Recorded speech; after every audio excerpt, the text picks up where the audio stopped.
2023년 12월 18일 월요일입니다. 삶의 현장에서 우리가 함께 나눌 오늘 하루 말씀 요한계시록 13장 1절에서 10절입니다.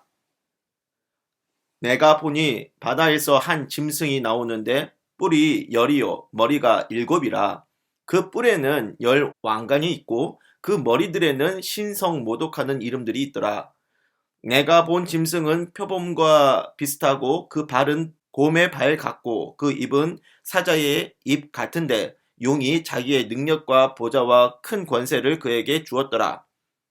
그의 머리 하나가 상하여 죽게 된 것 같더니 그 죽게 되었던 상처가 나음에 온 땅이 놀랍게 여겨 짐승을 따르고 용이 짐승에게 권세를 주므로 용에게 경배하며 짐승에게 경배하여 이르되 누가 이 짐승과 같으냐 누가 능히 이와 더불어 싸우리요 하더라. 또 짐승이 과장되고 신성 모독을 말하는 입을 받고 또 42달 동안 일할 권세를 받으니라. 짐승이 입을 벌려 하나님을 향하여 비방하되 그의 이름과 그의 장막 곧 하늘에 사는 자들을 비방하더라. 또 권세를 받아 성도들과 싸워 이기게 되고 각 족속과 백성과 방언과 나라를 다스리는 권세를 받으니 죽임을 당한 어린 양의 생명책에 창세 이후로 이름이 기록되지 못하고 이 땅에 사는 자들은 다 그 짐승에게 경배하리라. 누구든지 귀가 있거든 들을지어다. 사로잡힐 자는 사로잡혀 갈 것이요 칼에 죽을 자는 마땅히 칼에 죽을 것이니 성도들의 인내와 믿음이 여기 있느니라. 아멘. 오늘은 요한계시록 32번째 시간입니다. 지는 싸움. 예수님은 2000년 전 십자가에서 구원의 승리를 이루셨습니다. 사탄 마귀는 패전하였으나 자신의 때가 얼마 남지 않았음을 알고 끝까지 발악할 거예요. 어떤 식으로일까? 거짓과 기만으로 마음을 속여 한 영혼이라도 지옥에 끌고 가려고 할 겁니다.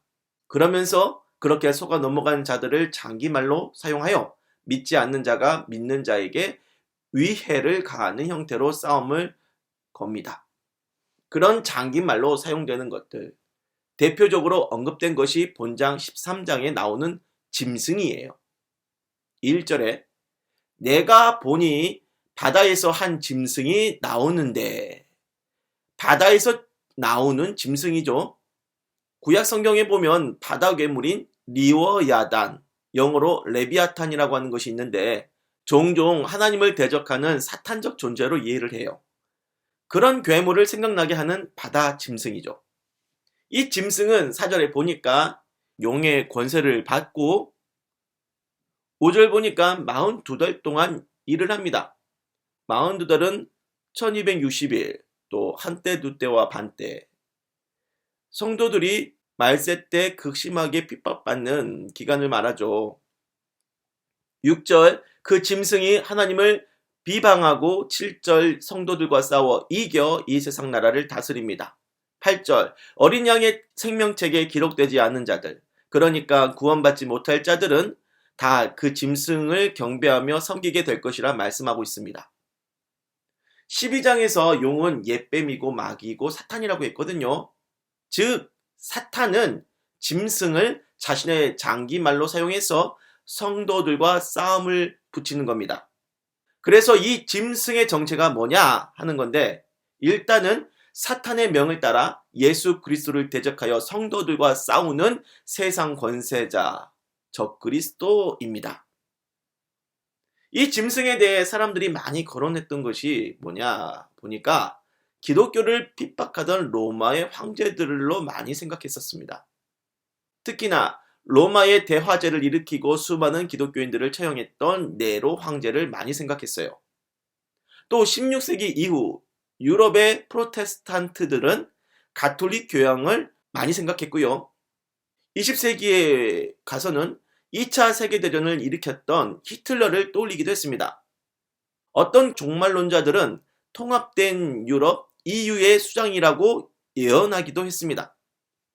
기독교의 적대적인 왕이나 통치자들이 있으면 흔히 이 바다 짐승을 떠올렸습니다.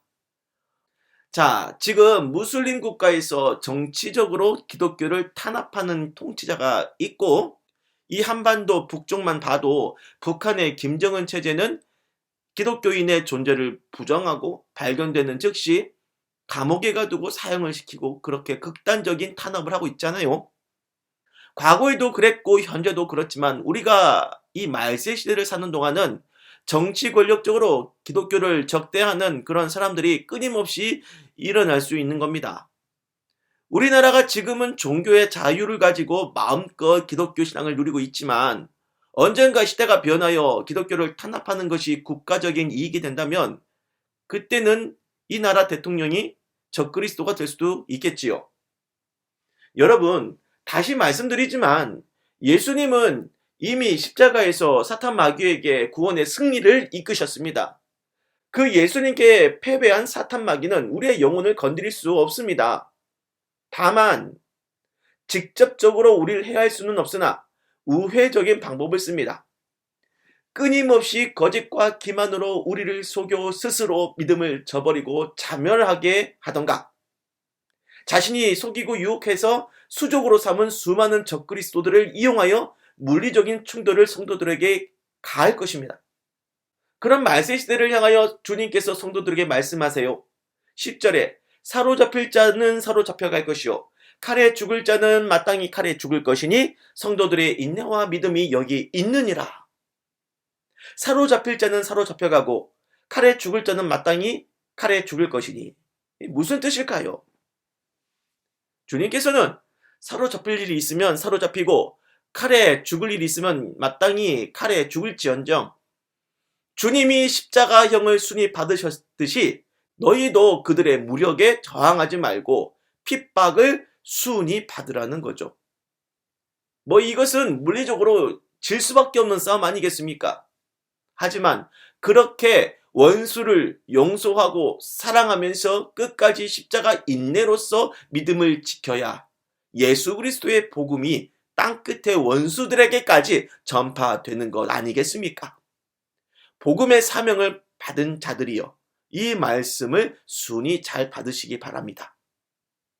말씀을 마무리할게요. 사탄은 두려워해야 할 존재가 아닙니다. 왜냐? 주님이 이미 그들을 이기셨고 우리는 십자가 보혈 예수 그리스도의 승리의 권세를 받았기 때문입니다.